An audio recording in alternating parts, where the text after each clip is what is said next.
un podcast de Cooperativa. Son recién pasadas las 8:30 de la mañana. El otoño está comenzando. En Providencia, el tráfico vehicular agita un día de marzo que se inicia. Muchos santiaguinos emprenden rumbo al trabajo, otros a la universidad. Los niños entran al colegio. De pronto el silencio copa la avenida. Un silencio extraño. Los vehículos dejan de pasar.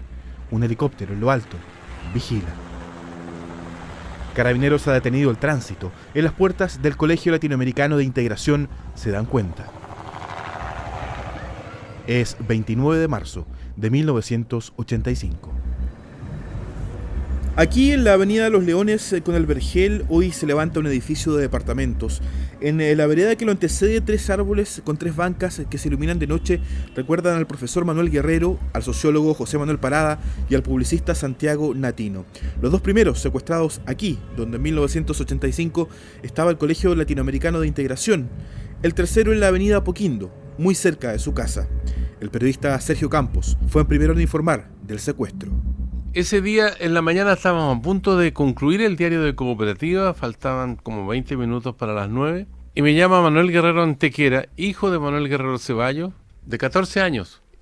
Manuel me dice, Sergio me dice, secuestraron a mi papá y a José Manuel.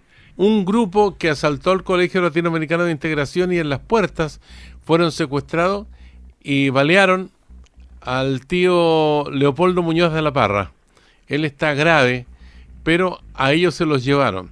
Y a continuación Oscar Hernán Guzmán, periodista del diario de Cooperativa, fue hasta el lugar y verificó que estaba cerrado el tránsito en ese sector y al mismo tiempo había un helicóptero de carabineros que estaba sobrevolando el área.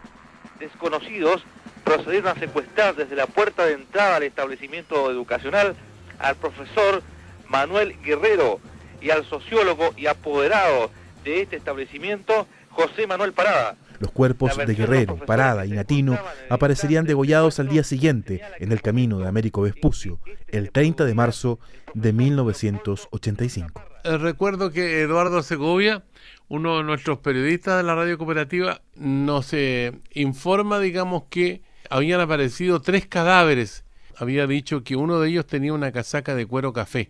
Y Manuel tenía una casaca de cuero café, éramos muy amigos, fuimos compañeros en la escuela normal. Con el correr de las horas ya teníamos la certeza de que eran ellos y el gobierno prohibió a la radio Cooperativa dar la información. Estaba con embargo la situación hasta las 8 de la noche. Y a las 8 de la noche, y yo justamente a las 8 de la noche llamo a Lucho Ajenjo, el gerente general de la radio, y me dice, da la noticia. Y colocan el diario de Cooperativa, está llamando. ¿Hasta cuándo siguen matando a nuestro pueblo? ¿Hasta cuándo permitimos tanto crimen? No hay pluma ni voz suficiente para describir el horror de las violaciones a los derechos humanos en dictadura. En este capítulo repasaremos algunos de los casos que conmovieron y siguen conmoviendo a Chile décadas después. Cooperativa, a 50 años del golpe militar.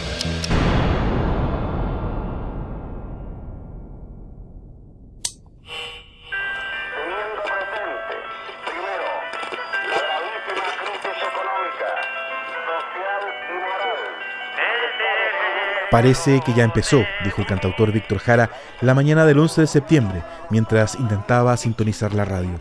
Minutos más tarde salió de su casa y partió a la Universidad Técnica del Estado, donde trabajaba y donde Salvador Allende daría un discurso ese día. Allí fue detenido un día más tarde y trasladado al Estadio Chile. Tras ser reconocido por los militares en el centro de detención, fue torturado, golpeado y asesinado a balazos. Días después, sus restos fueron hallados en la vía pública, en las cercanías del cementerio metropolitano, junto a los cuerpos de otros detenidos. Según los peritajes del Servicio Médico Legal, Jara presentaba decenas de impactos de bala y más de medio centenar de fracturas óseas. Canto que mal me sales, cuando tengo que cantar espanto, es parte del último escrito de Jara en el Estadio Chile. El derecho de vivir en paz. El régimen buscaba ser implacable y eso significaba aleccionar también a aquellos mandos militares que mostraban algo de moderación. Es así que el propio Pinochet ordenó al general Sergio Arellano Stark iniciar un recorrido por el país, una caravana que regó muerte por donde pasó.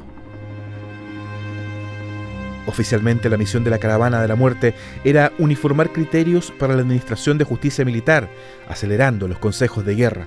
El helicóptero Puma partió desde el aeródromo de Tobalaba para recorrer Chile de sur a norte, ejecutando a casi un centenar de personas. Durante los 17 años del régimen, no menos de 3.200 personas fueron asesinadas o hechas desaparecer. 1.469 personas fueron víctimas de desaparición forzada. La máquina represiva fue implacable y en ella tuvieron un papel fundamental organismos de inteligencia, como la DINA y posteriormente la CNI.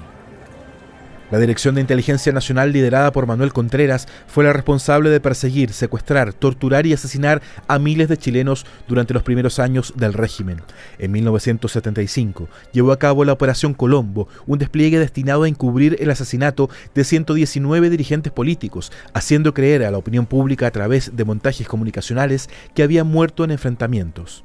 Un año más tarde, en sendas operaciones clandestinas, esta policía secreta de la dictadura eliminó a la cúpula del Partido Comunista en el llamado caso Calle Conferencia. Aunque la DINA cesó sus operaciones en 1977, en su reemplazo, la Central Nacional de Informaciones, la CNI, sembró el terror hasta los últimos días de la dictadura. Quisieron vender a su patria, quisieron entregarnos como colonia a los rusos y lógicamente debían ser castigados. Según datos del Ministerio de Justicia, hoy sabemos que casi el 40% de los desaparecidos no tenía militancia política, más del 50% eran obreros o campesinos, y su promedio de edad era de 29 años.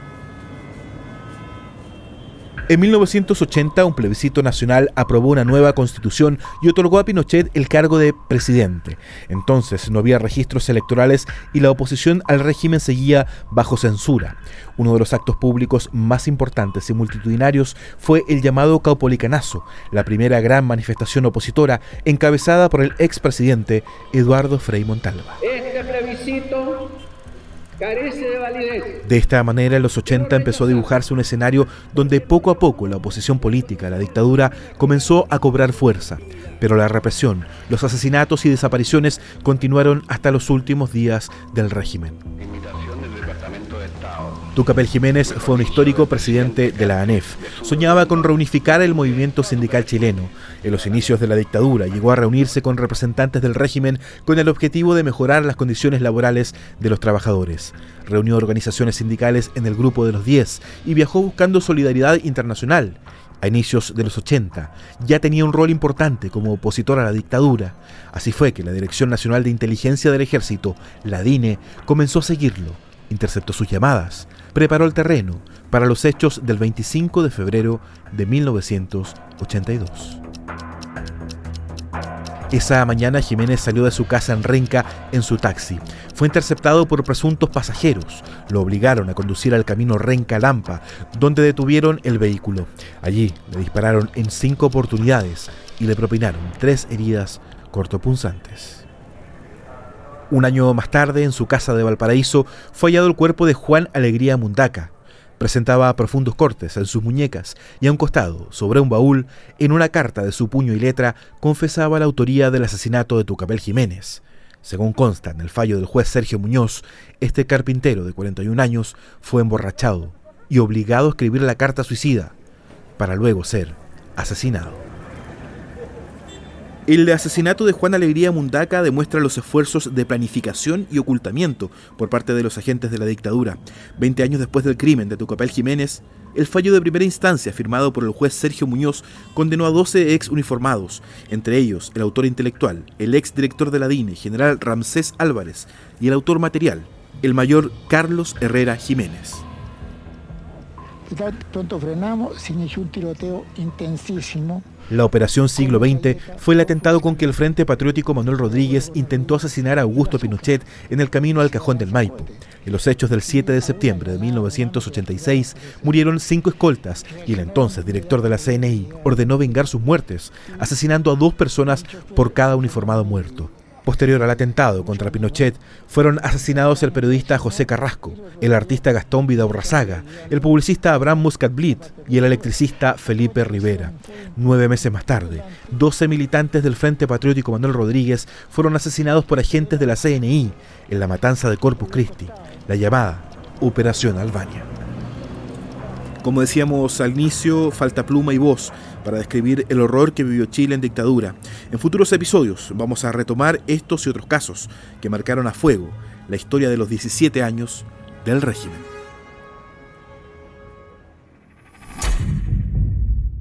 ...3 de septiembre de 1973. Es lunes. Por cerca de 8 horas sesiona el Consejo Naval. En la reunión se aborda quién asumirá la comandancia en jefe de la Armada en caso de que la Moneda acepte la renuncia del almirante Raúl Montero. Esa tarde, Montero es citado a la Moneda y se le comunica que su renuncia ha sido rechazada. El ministro de Defensa, Orlando Letelier, lo confirma a la prensa. A través de un mensaje radial, el dirigente del MIR, Miguel Enríquez, denuncia que oficiales encabezados por Merino están preparando un golpe. Confirma que prisioneros de su sector se han reunido con grupos de marineros para denunciar la conspiración. Ese día se anuncia una disminución en la producción de azúcar en el país por la falta de cultivos de remolacha. Un atentado explosivo contra un oleoducto de ENAP provoca un escape de gas en la comuna de Rengo.